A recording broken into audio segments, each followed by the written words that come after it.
Okay, rounding out the last basic rhythms of basic cardiology. Just to recap again, we do have the SA nodes of general pacemaker site. It's up in the atria. The next pacemaker site will be down at the junction around this AV node. We know that the impulse then pauses at the AV node to allow the atria to empty. Impulse then continues down through this bundle of His, where all these ventricular fibers come back up, and it continues down. Now we have two bundle branches, basically a right and a left, but I'm going to tell you that the left has two. You know, it's an anterior and a posterior bundle branch on the left. So there are two on the left. That's kind of important because we need a lot of electrical impulse to that left ventricle, and it's a redundant system. It's a little bit of backup for us, if you will. And rounding that out as it continues down the Purkinje system, where the impulse continues through, so we're going to finish that contraction, and then what is ejected is our stroke volume.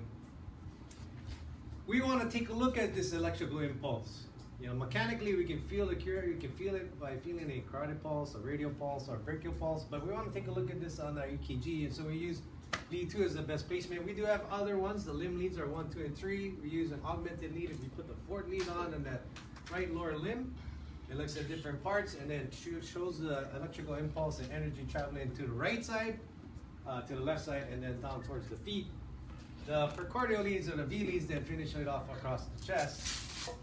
We know that we can take a 6-second strip to give us the rate, and this can be used for regular rhythms or irregular rhythms.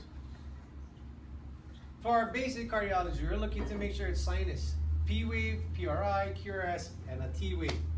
We know that the P wave is always present, is before every QRS complex. The QRS complex then is after every P wave. In between there's that PR interval. We're usually very minimal and we don't see much of it, so it should be short or narrow. Then we have the QRS complex. The complex itself can be narrow or wide. And so we're showing different morphologies here so that you can tell that, hey, these are still sinus rhythms, just that the QRS is much wider. And following the QRS is the T wave, and the last T wave here just shows you that it went above and below baseline, so biphasic. So if we have these P waves and a QRS and a T wave, we're in the ballpark for sinus. It's just determining our rate. We use our 6-second strip, and we count the complexes within that 6-second strip to give us an overall rate of what the rhythm is. Okay, now these are this will round us out as far as our last 4 basic EKG rhythms. Ventricular tachycardia, ventricular fibrillation, asystole, and pulseless electrical activity. So other than sinus rhythms, normal sinus rhythm, 60 to 100, sinus bradycardia, less than 60, so 59. Sinus tachycardia greater than 100, so 101, 110 as it goes up. Ventricular tachycardia, ventricular fibrillation, because they start in the ventricles, that's where we're going to look for the pacemaker site. So somewhere in the ventricle is the pacemaker site. Then these rhythms look very chaotic. In fact, it's just an all-wide QRS complex. Much less chaotic, and somewhat organized. So you can tell that it just looks like this kind of squiggly line that goes back and forth. A very narrow, like sine wave that just goes up and down, up and down, up and down. And you're going to ask, well, where's the P wave? There's no P wave. Where's the QRS? Well, part of this is QRS, and the opposite side is T wave. Just like all QRS one side, T wave on the other side.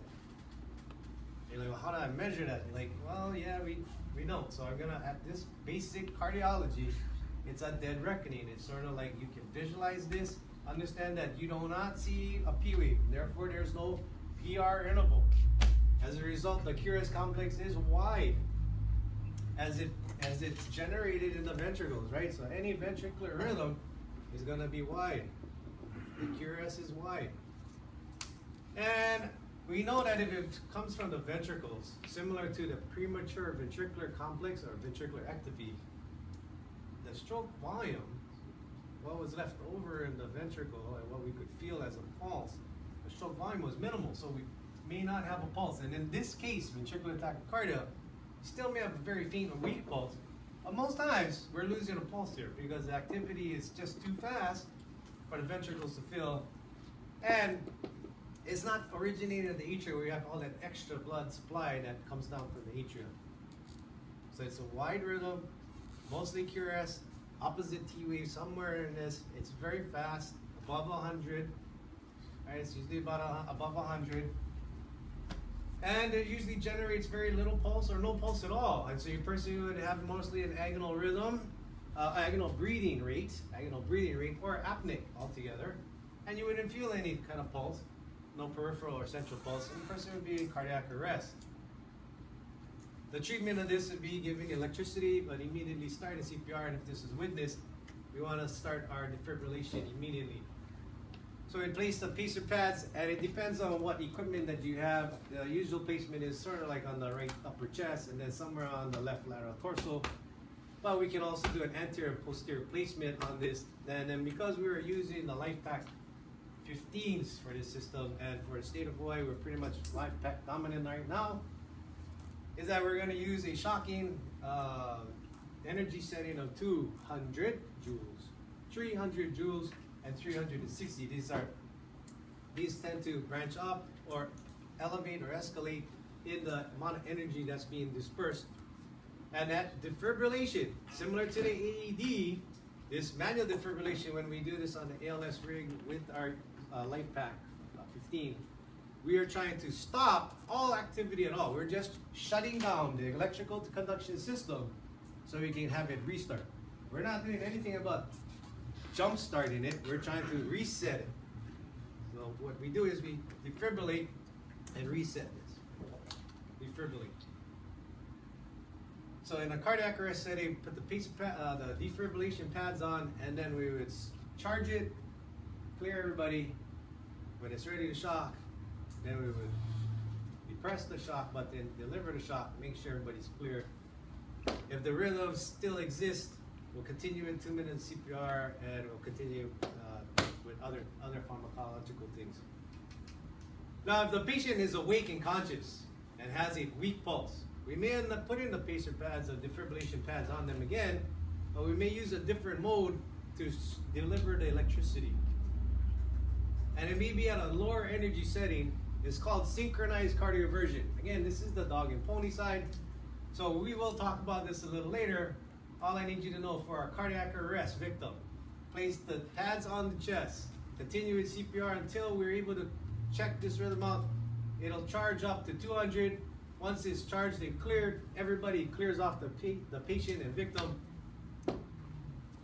Depress the shock button to deliver the energy, and it'll escalate up to 2 to 3 to 360 joules. All right, so in the cardiac arrest. The next rhythm is ventricular fibrillation. Over time, this type of activity that originates in the ventricles will start to become less effective. As the cells die and become hypoxic, and we have anaerobic metabolism that's going on, those cells get less and less capable of performing at this type of level. So now the rhythm becomes much more chaotic, less organized. It's because those cells are not really giving up already. At this point, no patient can have a pulse with this. This person would be in cardiac arrest, ventricular fibrillation. We can have something that's very fine ventricular fibrillation, or we can have something that's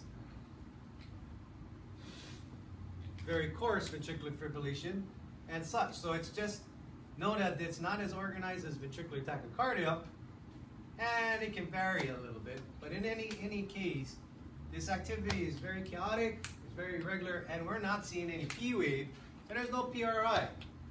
We do see a QRS in this, but as we move down, it's like, where is the QRS? In fact, what's occurring here is that these sites are just quivering now. They're just all firing off at different rates at different times, and it's causing pretty much a stagnant flow or no flow. So there isn't any cardiac output, there's no stroke volume. Again, we would place this pads on them and set that energy setting up, defaulted to 200 joules, 300 joules, and 360 joules with our LifePak 15. As this rhythm deteriorates and the cells of the myocardium continue to suffer ischemia and become infarcted, one of the last rhythms you'll see is a flatline or asystole. This means that there is no electrical activity at all. As a result of no electrical activity, there cannot be any mechanical activity as well. So we know that as time continues to move on to our cardiac arrest victim, this continues to do this and then down to this. With sudden cardiac arrest patients, they may have suffered a cardiac event such as VTAC or ventricular fibrillation and been defibrillated, treated, and then taken to the emergency room when they've seen a cardiologist and later on have an implanted defibrillator. These patients may have these rhythms, and when you get there, they might say that I've been shocked by my machine that's implanted in me several times, and they may have what looks like to be sinus rhythm, or they may have this. Now, the internal defibrillator is set at a lower setting, and it's actually trying to shock them out of this, resetting the heart cells so that it goes back to a more general pacemaker site than these irregular chaotic. But again, for you, we would put our LifePak 15s on, set our pads in the correct placement, charge it, it defaults to 200, and that first energy setting at 200. As the cells continue to die again, this ends up in a systole. It's a flat line. And basically now we're going to go back to our EKG. I want to make sure that we confirm this in several different leads, because sometimes the leads just don't show the activity as well. So lead 2, we want lead 2 because all electrical activity is coming this way. So lead 2, but we can look at leads 2 and 3 and lead 1 to confirm that when we check in these different leads, now we are clear that we have a systole. So we'll check in several different leads to make sure that it's very clear that it's a systole and not this unclear ventricular fibrillation where it is a 5 fibrillatory pattern. Again, there's no flow, there's no contraction at all. The last one is called pulseless electrical activity. And for the basic cardiology, we're going to use the P wave, QRS, and a T wave. And we're going to just say that this thing, we're going to just say that this overall rate is, let's say, 110 beats per minute. This would be a sinus tachycardia,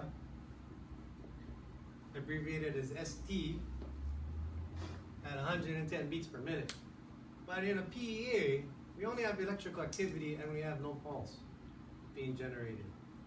Most times when we see PEA, it's a result of the person being hypovolemic, having sanguinated or bled out. So although they have electrical activity, and perhaps maybe the myocardium and the heart is still trying to contract, there is no volume in the blood, the circulatory system for it to push out.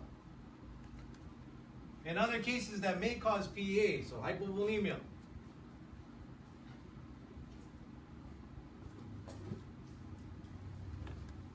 in other cases, we may also have where the heart is compressed. The heart has been compressed and it cannot contract enough to cause the ventricles to provide some kind of stroke volume and cardiac output. So these compression ones, we call these obstructive shock, and we haven't alleviated the problem. This would be the tension pneumothorax. Abbreviated tension pneumo. And we have also a pericardial tamponade.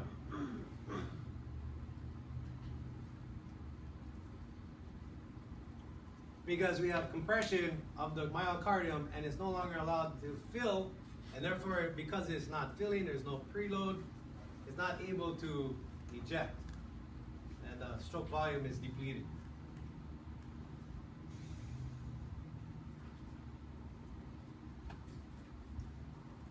The other obstructive one is called a pulmonary embolism.